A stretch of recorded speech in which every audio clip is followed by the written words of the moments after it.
사무엘상 24장. 블레셋 사람들과 싸우고 돌아온 사울은 다윗이 엔게디 광야에 있다는 소식을 들었다. 사울은 이스라엘 군사들 중에서 3,000명을 가려 뽑아서 다윗과 그의 부하들을 찾아 들염소 바위 쪽으로 갔다. 길을 따라 양 우리가 있는 곳에 이르렀는데 거기에 동굴이 하나 있었다. 사울은 용변을 보려고 그 동굴 속으로 들어갔다. 그런데 그 동굴 안쪽의 깊은 곳에는 다윗과 그의 부하들이 숨어 있었다. 다윗의 부하들이 속삭였다. 절호의 기회가 왔습니다. 오늘이 바로 주께서 내가 네 원수를 네 손에 넘겨줄 테니 네 뜻대로 원수를 갚으라고 하신 바로 그날입니다. 다윗은 소리 없이 몰래 사울의 뒤로 다가가서 겉옷자락을 살짝 베어왔다. 하지만 다윗은 사울의 겉옷을 자른 것이 아무래도 마음에 걸렸다. 다윗이 부하들에게 말했다. 주께서 기름 부으신 왕을 내가 어찌 손을 들어 칠 수 있겠느냐. 다윗은 이런 말로 자기 부하들을 타이르면서 그들이 사울을 공격하는 것을 허락하지 않았다. 한편 용변을 마친 사울은 동굴에서 나와서 자기 길을 갔다. 다윗도 일어나 동굴에서 나왔다. 그리고 사울의 뒤에서 외쳤다. 내 주 왕이시여. 사울이 뒤를 돌아보니 다윗이 엎드려 절을 하고 있었다. 그런 다음 다윗이 사울에게 말했다. 왕이시여, 어찌하여 왕께서는 다윗이 왕을 죽이려 한다라고 주장하는 사람들의 말을 믿으십니까? 주께서는 방금 저 동굴 속에서 왕을 제 손에 넘겨주셨습니다. 제 부하들 몇 명은 왕을 죽이라고 재촉했지만 저는 그러지 않았습니다. 저는 주께서 기름 부으신 왕을 결코 해칠 수 없다고 했습니다. 보십시오.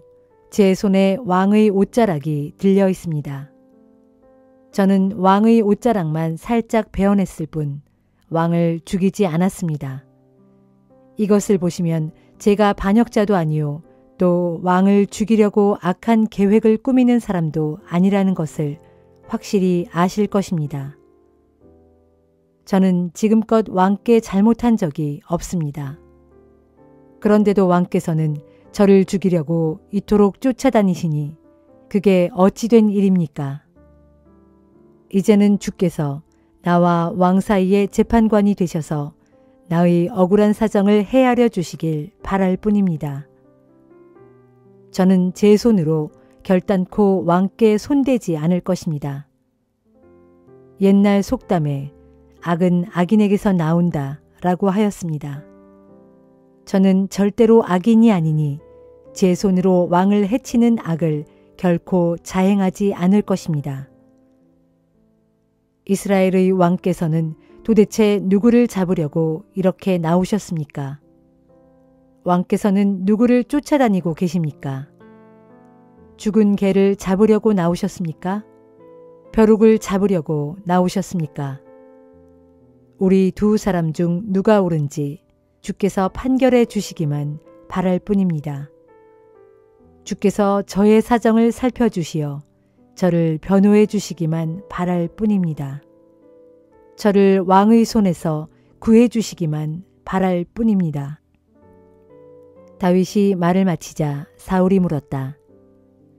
내 아들 다윗아, 이것이 정말 네 목소리냐?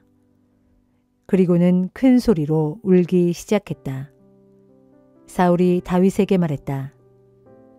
너는 나를 그렇게 잘 대해 주었는데 나는 너를 그토록 못살게 굴었구나. 그런데도 네가 나를 이렇게 좋게 대하니 너는 나보다 의롭구나. 주께서 오늘 나를 네 손에 넘겨주셨지만 너는 나를 죽이지 않았구나. 누군들 원수를 눈앞에 보고서도 그를 그냥 살려보내 주겠느냐. 오늘 네가 나를 살려주었으니 주께서 네게 상을 내려주시기를 바란다. 나도 분명히 안다. 장차 너는 왕이 될 것이고 네 손에서 이스라엘 왕국이 굳건히 서게 되리라는 것을 잘 알고 있다. 그러니 내게 약속해다오. 네가 왕이 되면 나의 자손들을 죽이지 않을 것과 또 내 조상들의 가문에서 내 이름을 지워버리지도 않겠다고 주의 이름으로 맹세해다오. 다윗이 사울에게 그대로 맹세했다. 그러자 사울은 군사들을 이끌고 왕궁으로 돌아갔고 다윗은 자기 부하들을 거느리고 산성으로 다시 올라갔다.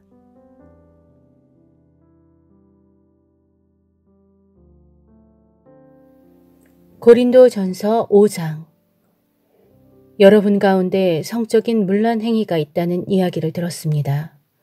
심지어 자기 아버지의 아내를 데리고 사는 일까지 있다고 하는데 그런 짓은 이방 사람들에게도 없는 일입니다. 그러고도 여러분이 잘난 체를 할 수가 있습니까? 크게 통탄하고 마음 아파하면서 그런 짓을 저지른 자를 여러분 가운데서 쫓아내야 하지 않겠습니까? 내가 비록 몸은 여러분과 떨어져 있지만 마음은 늘 여러분 곁에 있습니다. 나는 여러분과 함께 있는 것과 마찬가지로 그런 짓을 행한 사람을 이미 심판했습니다. 여러분이 우리 주 예수의 이름으로 모일 때 나도 영으로서 여러분과 함께하고 또한 우리 주 예수의 권능이 함께하므로 여러분은 그런 사람을 당장 사탄에게 넘겨주도록 하십시오. 그렇게 하는 까닭은 비록 그 사람의 육신은 멸망하더라도 그 사람의 영은 주의 날에 구원을 얻게 하기 위함입니다. 자랑이 많은 것은 좋지 않습니다. 여러분은 작은 누룩이 밀가루 반죽을 부풀리는 것을 알지 못합니까? 여러분이 누룩을 넣지 않는 새 반죽이 될 수 있도록 죄악의 묵은 누룩을 제거하십시오. 우리의 유월절 어린 양이신 그리스도께서 우리를 위해 희생 제물이 되셨으므로 사실 우리는 누룩 없는 사람들입니다. 그러므로 우리가 절기를 지키되 사악함과 해로움에 묵은 누룩이 들어간 빵으로 하지 말고 누룩이 들어가지 않은 성실함과 진실함의 빵으로 지키도록 합시다. 나는 앞서 여러분에게 써보낸 편지에서 성적으로 문란한 사람들과 어울리지 말라고 당부한 적이 있습니다.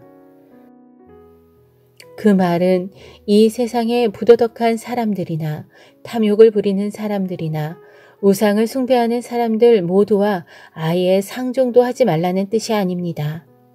만일 그렇게 하려면 여러분은 이 세상 밖으로 나가야 할 것입니다. 하지만 이제 내가 성적으로 문란한 사람들과 어울리지 말라고 쓴 것은 스스로 신도라고 자처하면서도 성적으로 문란한 자나 탐욕을 부리는 자나 우상을 숭배하는 자나 남을 헐뜯는 자나 술꾼이나 사기꾼과는 어울리지 말고 그런 자들과는 음식도 함께 먹지 말라는 말입니다. 교회 밖에 있는 사람들을 판단하는 것은 내가 할 일이 아닙니다. 하지만 교회 안에 있는 사람들에 대해서는 여러분이 제대로 판단해야 마땅합니다. 교회 밖에 있는 사람들을 판단하는 일은 하나님께 맡겨 두십시오.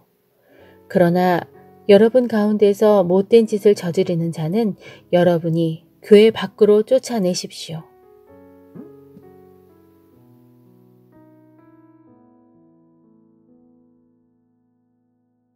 에스겔 3장. 그때 그분께서 나에게 또 말씀하셨다. 너 사람아, 내가 지금 내게 보여주는 이 두루마리 책을 받아먹어라.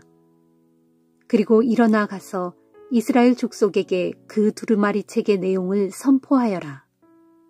그래서 내가 입을 크게 벌리니 그분께서 나의 입에 그 두루마리 책을 먹이시면서 내게 말씀하시기를, 너 사람아, 내가 내게 먹여주는 이 두루마리 책을 받아먹고 너는 그것으로 내 배를 불리고 또 내 창자를 가득 채워라 하셨다.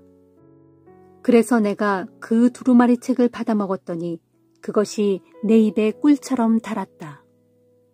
주께서 또 내게 말씀하시기를 너 사람아 이제 너는 이스라엘 백성에게로 가서 내 말을 그들에게 그대로 전하여라. 나는 너를 언어가 다르거나 내가 알아듣기 어려운 말을 구사하는 외국 사람들에게 보내는 것이 아니다. 나는 너를 내 동족 이스라엘 백성에게 보내는 것이다. 그렇다. 나는 너를 언어가 다르거나 그 말이 어려워서 내가 도무지 알아듣지 못하는 문민족들에게 보내는 것이 아니다. 만일 내가 그들 민족들에게로 너를 보낸다면 도리어 그들은 분명 내 말에 귀를 기울였을 것이다. 그러나 이 백성 이스라엘 족속은 내 말을 들으려고 하지 않을 것이다. 이스라엘 족속은 얼굴이 뻔뻔하고 마음이 완고하여 고집이 아주 세기 때문이다. 그래서 그들은 내 말을 들으려고 하지 않을 것이니 그것은 곧 내 말을 듣고 싶은 마음이 아예 없기 때문이다. 그러나 너는 그들을 두려워하지 말라. 그들의 뻔뻔한 얼굴에 능히 맞설 수 있도록 내가 너의 얼굴을 아주 억세게 만들었고 그들의 고집센 이마에 능히 맞설 수 있도록 내가 너의 이마를 아주 강하게 만들었기 때문이다. 그렇다. 내가 내 이마를 부싯돌보다도 더 단단한 금강석처럼 만들어 놓았다. 그러므로 비록 그들이 아무리 거역하는 족속이라 할지라도 너는 그들을 두려워하지 말고 그들의 얼굴 앞에서 겁먹지 말아라 하셨다. 그분께서 또 내게 말씀하시기를 너 사람아 내가 내게 이르는 모든 말을 너는 귀 기울여 잘 듣고 내 마음에 깊이 새겨라. 그런 뒤 바빌로니아 땅에 포로로 잡혀온 내 동족 내 백성에게로 가서 그들이 듣든지 듣지 않든지 상관하지 말고 그들에게 이르기를 주 하나님께서 이렇게 말씀하신다 하고 선포하여라 하셨다. 그때 주의 영이 나를 들어 올리시는데 동시에 나는 내 뒤에서 땅이 흔들릴 만큼 큰 소리로 주의 처소로부터 나오는 주의 영광을 찬양하라 하고 외치는 소리를 들었다. 그 소리에 뒤이어 나는 생물들의 날개가 서로 부딪히는 요란한 소리와 또 그 생물들 곁에 있는 바퀴들이 지축을 뒤흔들며 굴러가는 소리를 들었다. 주의 영이 나를 들어올려 데리고 가실 때 나는 내 백성의 완악함으로 인해 괴롭고도 분한 심정에 잠겨 있었는데 주의 권능의 손길이 내 마음을 사로잡아 나를 힘있게 붙들어 주셨다. 그리하여 나는 데라빕에 이르렀고 그곳 그발 강가에 사는 내 백성 곧 사로잡혀 포로된 내 동족에게로 나가서 크게 놀라 얼떨떨한 상태로 7일 동안 그들 가운데 머물러 있었다. 7일 후에 주의 말씀이 내게 내렸다. 너 사람아 내가 너를 이스라엘 족속의 파수꾼으로 세웠다. 그러니 너는 내가 하는 말을 잘 듣고 나를 대신하여 그 족속에게 나의 경고를 그대로 전하여라. 가령 내가 어떤 악인에게 말하기를 내가 내 죄로 인해 틀림없이 죽을 것이다 라고 했는데도 내가 그 사실을 알면서도 그에게 경고하여 깨우쳐 주지 않거나 또는 그 악인을 말로 타일러서 그로 하여금 악한 길에서 떠나게 하여 자기 생명을 구원받도록 경고해 주지 않으면 그 악인은 자기의 죄로 인해 자기의 죄악 가운데서 죽게 될 것이지만 나는 그가 흘린 피에 대해서 내게 책임을 묻겠다. 하지만 가령 내가 그 악인에게 그 사실을 경고하여 깨우쳐 주었는데도 그 악인이 자기의 악한 마음과 악한 행실에서 돌이키지 않는다면 그 악인은 자기 죄로 인해 자기의 죄악 가운데서 죽을 것이지만 너는 그 피에 대해 아무런 책임 없이 내 생명을 온전히 보존하게 될 것이다. 또 가령 의인이 자기의 의로운 길에서 벗어나 악을 행한다면 그가 이전에 행한 의로운 행실은 하나도 기억되지 않을 것이고 도리어 내가 그 앞에 거치는 장애물을 놓아두면 그가 거기에 걸려 결국 죽게 될 것이다. 내가 그 의인에게 경고하지 않아서 그가 자기의 죄악 가운데서 그렇게 죽게 된 것이라면 나는 그가 흘린 피에 대해서 내게 책임을 묻겠다.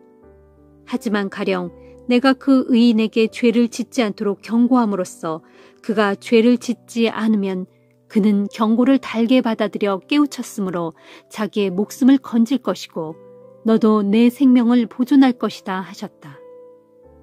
그리고 거기서 주의 권능의 손길이 내게 강하게 임하셨는데 그때 주께서 내게 또 말씀하시기를 너는 일어나 들판으로 나가라. 거기서 내가 네게 말할 것이다 하셨다. 그래서 나는 자리에서 일어나 들판으로 나갔는데 그곳에는 주님의 영광이 머물러 계셨다. 그런데 그 영광은 이전에 내가 그발 강가에서 보았던 영광과 똑같은 것이었다. 나는 즉시 땅바닥에 엎드렸다. 그러자 주의 영이 내게 임하셔서 나를 일으켜 세우셨다. 그런 뒤 내게 말씀하셨다. 이르시기를 너는 일어나가서 내 집으로 들어간 다음 문을 걸어 잠그고 거기 틀어박혀 있어라.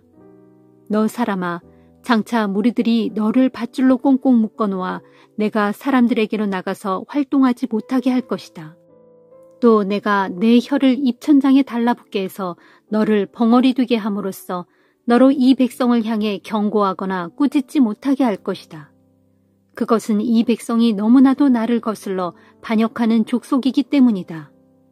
그러나 내가 너에게 내 말을 넣어줄 때에는 내 입을 열어놓을 것이니 너는 이 백성에게로 가서 선포하기를 주 하나님께서 이렇게 말씀하신다라고 하여라. 그러면 내 말을 들으려 하는 자들은 들을 것이고 들으려 하지 않는 자들은 듣지 않을 것이다. 이 백성은 참으로 나를 거슬러 반역하는 족속이다. 시편 39편. 내가 마음속으로 다짐하기를 내가 내 길을 잘 살펴서 내 혀를 함부로 놀려 절대로 죄짓지 말아야지. 악한 자가 내 앞에 있는 동안에는 내 입에 재갈을 물려야지 하였다. 그래서 내가 입을 굳게 다문 채 아무 말도 하지 않았다. 심지어 옳은 말조차도 아예 한마디도 하지 않자 내 근심과 고통이 오히려 더욱 심해졌다. 그런 상태로 살아가자니 속이 부글부글 끓어오르고 생각하면 할수록 우라가 치밀어 올라 도저히 죽게 아뢰지 않고서는 견딜 수가 없었다. 그리하여 내가 죽게 아뢰기를 주여 내 인생의 끝날이 언제입니까? 이 몸에 목숨이 붙어 있을 날이 언제까지입니까? 내 일생이 얼마나 덧없는 것인지를 나로 깨닫게 해 주소서. 주께서 내 일생을 한 뼘 길이밖에 주지 않으셨으니 주님 앞에서 나의 일생은 그저 없는 것이나 마찬가지입니다. 참으로 사람의 일생은 덧없는 것이니 사람의 목숨이란 한낱 호흡 한 번에 지나지 않을 뿐입니다. 사람이 부산하게 이리저리 뛰어다니지만 한낱 방황하는 그림자에 불과하고 아무리 분주하게 이런 일과 저런 일에 애써 보아도 헛되고 헛될 뿐 있는 힘을 다해 재산을 모아둔다 해도 장차 누가 그것을 차지할는지조차 알 수 없습니다 하였다. 그러니 주여 이 몸이 무엇을 바라겠습니까? 주여 나의 희망은 오직 주께만 있습니다. 나를 나의 모든 죄악 가운데서 건져주시고 우매한 자들이 나를 비웃지 않게 해 주소서. 내가 벙어리 되어 입을 열지 않는 것은 이 모든 것을 하시는 분은 오직 주님이시기 때문입니다. 주여, 이제는 그만 주의 채찍을 내게서 거두어 주소서. 주께서 더 때리시면 이 몸이 죽을 것 같습니다. 주께서 죄를 물어 사람을 벌하실 때에는 그들의 영화가 한낱 좀 먹은 옷처럼 사가버리게 되니 참으로 사람의 일생이란 헛되고 헛될 뿐입니다. 오 주여, 나의 기도를 들어주소서. 살려달라고 울부짖는 나의 간구에 귀를 기울이소서. 주체할 길 없이 줄줄 흐르는 내 눈물을 보시고 제발 나의 기도를 못 들은 척하지 마소서. 나 또한 우리 조상들처럼 이 땅을 떠돌면서 다만 주와 더불어 살아가는 한낱 나그네와 길손일 뿐입니다. 하오니 내게로 따뜻한 눈길을 돌려 나를 살려주소서. 내 생명이 떠나 없어지기 전에 내가 기력을 되찾을 수 있게 그리 해 주소서.